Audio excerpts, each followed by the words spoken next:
Nothing is certain but death and taxes. Benjamin Franklin wrote this famous quote about taxes in 1789. A little over 200 years later, it still rings true. Skip filing your taxes and the IRS will show up on your doorstep. And when that happens, you may face penalties and interest and even miss out on receiving a tax refund. But there are ways to legally reduce some or all of your tax bill. Hello and welcome back to the Finance Guardian channel. During our video today, we'll dive into how to avoid paying taxes legally and the 10 craziest ways people have done it. As always, hit that subscribe button and the bell beside it and let's get started. The IRS offers Americans a wide range of tax credits and deductions that can legally reduce their tax obligations. All Americans should know what deductions and credits they're eligible for. Not knowing is like leaving money on the table. Let's explore some ways to save on some or all of your tax bills depending on how many credits and deductions you qualify for. Number 1. Qualify for tax credits. Many people are unaware that tax credits are essentially free money. You can claim a lower amount of taxable income with tax deductions, and tax credits can reduce your tax liability. In many cases, this results in a nice refund. Tax credits offered by the IRS encompasses everything from buying energy-efficient products for your home to benefits for homeowners with low to moderate incomes. To benefit from them, you will need to look closely at all of your purchases throughout the year to see if money is owed to you. Number 2. Take itemized deductions. It's not uncommon for people to opt for the standard deduction when filing taxes so they don't have to provide proof of all the purchases they've made throughout the year. Besides, itemized deductions often do not exceed the standard deduction. But if you have made substantial payments for mortgage interest, property taxes, medical expenses, local and state taxes, or have made major charitable contributions, this step may be worthwhile. Your taxable income is reduced by subtracting these tax deductions from your adjusted gross income. So if you're looking for a way to avoid paying property taxes or school taxes, you're probably out of luck, but you might also be able to use them to avoid other taxes by deducting them from your income. Number 3. Enroll in college. Enrolling in college can enable you to take advantage of tax deductions or credits.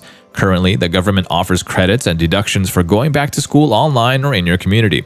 You usually have to choose one or the other. One of the two education tax credits may be available to students in the US. The first one is the American Opportunity Tax Credit, which offers up to $2,500 off tuition, fees, and course materials paid during the taxable year for each eligible student. There's also the Lifetime Learning Credit, which can save you up to $2,000 on tuition, fees, and course materials. You can only apply for one credit per year. Also bear in mind that financial aid such as grants and work-study offer tax-free cash that doesn't count as taxable income. Scholarships also help students pay for school and are non-taxable provided that the money is used for school-related expenses like tuition, fees, books, supplies, and equipment.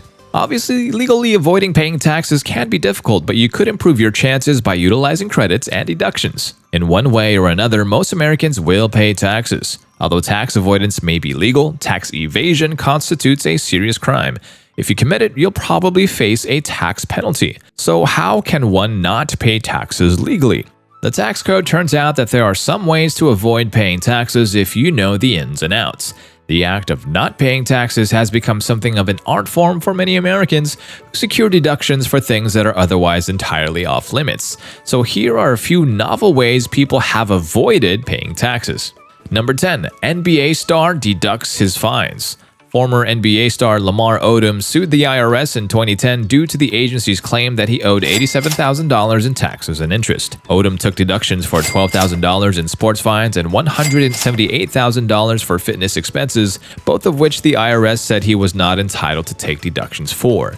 According to Forbes, Odom argued that both the fines and fees for personal fitness were necessary for his type of work.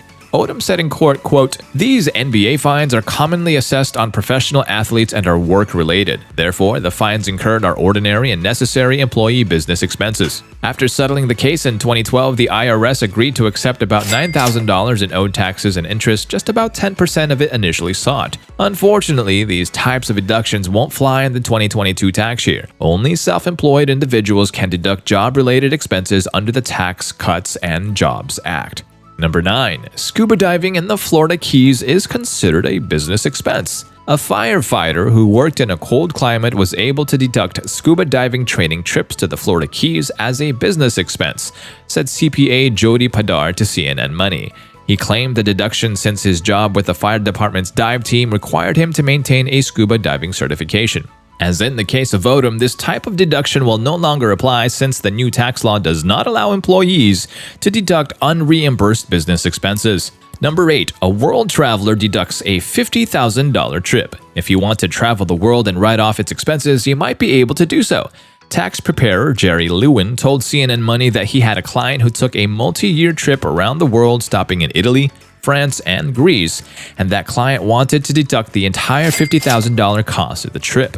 Ultimately, the client was able to write off his expenses since he published a book about his travels, and even though it was published by a very small publisher and only sold 20 copies, it was considered a business expense. Number 7. Business deduction for whining and dining informants. A police officer who worked with Padar was known to wine and dine valuable informants and sometimes just pay them straight for information. CNN Money reported that whatever money was not reimbursed by the police department could be deducted as a business expense. Once again, these types of deductions would not be permitted under the Tax Cuts and Jobs Act. Number 6. Professional gambler wins his bet against the IRS. Robert Mayo, a professional gambler, wagered over $131,000 and won $120,000 in 2001. He listed his gambling losses and travel and research expenses among the tax deductions he claimed. Mayo insisted that the $10,000 he was on the hook for should be considered operating losses rather than wagering losses, since gambling is his profession. According to the Casino Players Report, the tax court ruled in his favor. His case set a precedent that allowed professional gamblers to write off gambling losses and expenses as business expenses. Number 5. Bribes can be a business write-off. A shady businessman named William D. Zacht engaged in a fake invoicing scheme that got him in trouble with the IRS. U.S. authorities sued him for unpaid taxes on unreported income worth $311,601, which he received for the tax years 1985 and 1986. In response, Zacht argued that his total unreported income must be reduced by $90,286, money that he allegedly used to make bribes over those years to secure work for his business entities. Surprisingly, the court ruled in his favor and he had to pay a reduced amount in back taxes on the unreported income. Number 4. Drunken driver turns DUI into tax deduction. Some people seem to have all the luck, or they just have incredible persistence. In 2005, Justin Roars managed to slide his truck off an embankment only to be slapped with a DUI for driving intoxicated. Despite the circumstances under which his car was damaged, he filed an insurance claim for his truck for $33,629 anyway. The insurance company denied his claim, so he attempted instead to claim his vehicle loss as a tax deduction. The IRS didn't have it at first, so Roars took the matter to the U.S. tax court, arguing that he was entitled to a casualty loss deduction for his damaged truck. Unexpectedly, the judge agreed and allowed him to claim the deduction. Number 3. iPhone as a medical expense.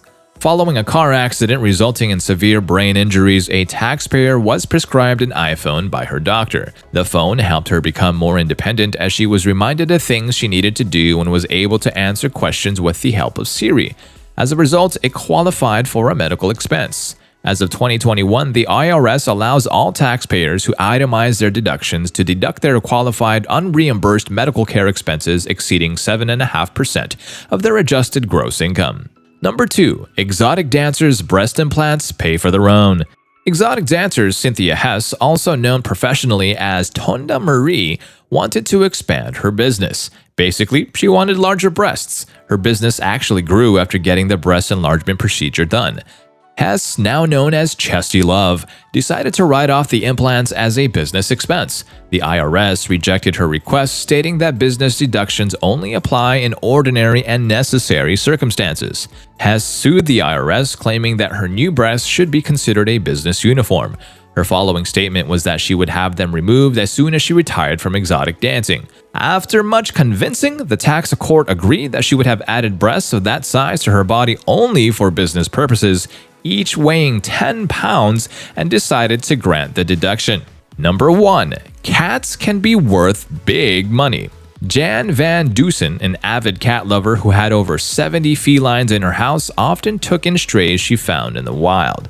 She sometimes released the cats back into the wild after caring for them. but more often than not, she fosters her furry friends and looks for loving homes for them. The cost of caring for the cats started to mount for Van Dusen, so when she filed her 2004 tax return, she attempted to deduct $12,068 for cat rescue items such as food, vet bills, paper towels, and more. When she learned that the IRS classified those expenses as personal ones and therefore she could not deduct them, she sued the IRS. After a long battle, Van Dusen finally convinced the IRS that her cat care was charity and was entitled to deductions for most of her expenses. And that's all the time that we have today, folks. We hope you enjoyed this video, and if you did, please do hit that like button. If you're new around here, subscribe to our channel to remain updated about all of our future videos. We'll see you next time.